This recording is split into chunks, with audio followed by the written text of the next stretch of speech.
Back in the 80s, Def Leppard became one of the biggest hard rock and heavy metal bands in the world. But today, I want to talk about their humble beginnings. This is the story of a group of high school students that became one of the greatest rock bands of all time. The story begins in 1976. Four students at a school in Sheffield, South Yorkshire, formed a band called Atomic Mass.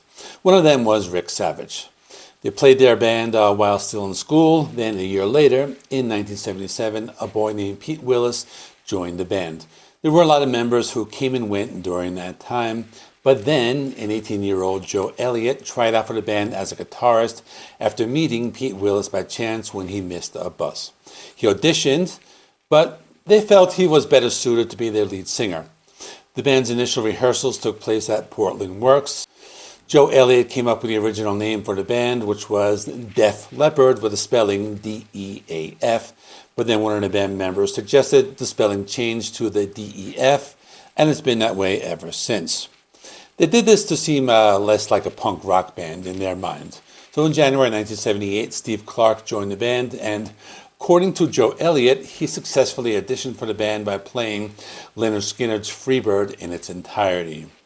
They got ready to record their first EP called the Def Leppard EP, and that only had 3 songs. Not everything was easy though. The band also faced some struggles.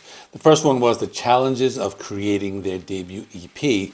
They had to self-produce it, which was not easy for a group of teenagers, but they persisted. They eventually were able to record the EP at Fairview Studios in Hull, the port city of Yorkshire, England. The cover of the EP was very simple. It was a parody of a famous painting called His Master's Voice, with a leopard in place of the dog Nipper. But the band was able to print 100 copies, but it was not easy to do. Joe Elliott had to risk his job by secretly photocopying the lyric sheets during his lunch break at work. Then he had to ask his mother for help, and she glued the 1,000 sleeves together.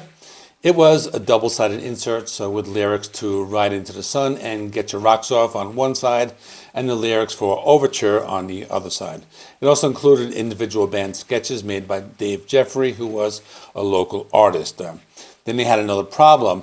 Their drummer, Tony Kenning, decided to leave the band, so they needed to find a drummer.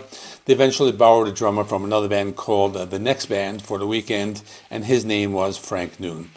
But he only played for that particular EP, and they eventually found a drummer who was only 15 years old at the time. You're not going to guess who it is.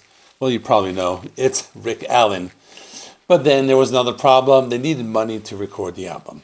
They had a hard time coming up with the money until Joe Elliott asked for a loan from his father. And his dad gave him the money. The cost was only about £150, but adjusted for inflation, it would probably be around £1,000 today. Now, with this money, they were able to print 1,000 copies. They released the EP in January of 1979. They wanted to get the EP out to the public, and keep in mind this was back in 1979, so the only way they can do it was to sell copies to the attendees at the live show for £1 each, and then they had to give out a few free promotional copies to anyone who has ties to the industry. Then one night, their luck started to change. So what happened was that Joe Elliott jumped on stage at the Sheffield University during a John Peel DJ session to hand-deliver a copy of the EP. Peel was nice enough to accept the EP and played the lead single, Get Your Rocks Off, on his BBC radio show. The single eventually made it to number 84 on the BBC singles charts. As a result, the mission was a success, and the band started generating press. After the success of the single and the radio play on BBC One Radio, they started to get sales for their EP.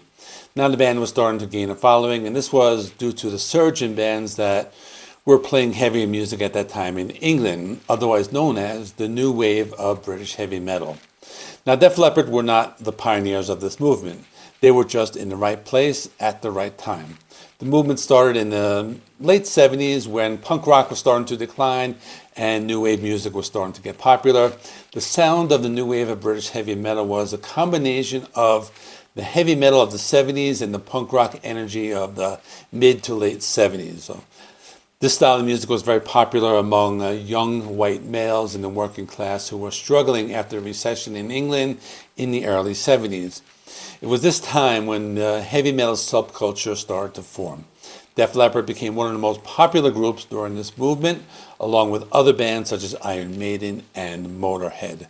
This popularity led to a record deal with a major label, Phonogram and Vertigo. The original managers did not work out, but they got in contact with Peter Mensch, and he got them on a tour opening for AC/DC.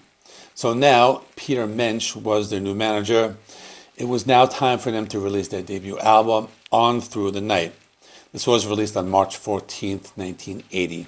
The album reached the top 15 despite turning off some fans who thought they were trying too hard to appeal to an American audience, especially with the song Hello America, in addition to their tours in the U.S. opening for bands and artists like Pat Travers, AC/DC, and Ted Nugent.